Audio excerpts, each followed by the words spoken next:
జనమా, నీవు మొదట విజయాన్ని చూడాలంటే ఓటమిని ఖచ్చితంగా అనుభవించాలి.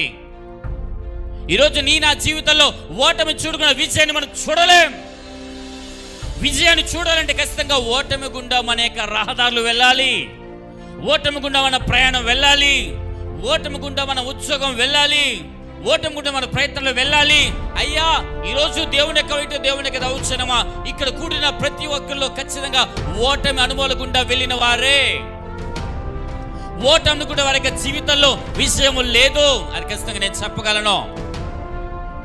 ఈరోజు మనం ఎన్నో ప్రయత్నం చేస్తున్న చదువుల్లో చాలా మంది పాస్ కావటం లేదు. చాలా మంది ఉద్యోగ ప్రయత్నం చేస్తున్నారు, ఉద్యోగం రావటం లేదు. ప్రయత్నాలు చేస్తున్నారు కానీ ఉద్యోగం రావటం లేదు. చాలా మంది వివాహాల కోసం ప్రయత్నిస్తున్నారు. దేవుని యొక్క దౌర్జన్యమా, వివాహాలు జరగటం లేదు, వివాహ కార్యాలు ఆగిపోతున్నాయి. చాలా మంది వారి యొక్క జీవితంలో దేవుని యొక్క దౌర్జన్యమా, వారి ప్రయత్నాలు చాలా చేస్తున్నారు వ్యక్తిగతంగా.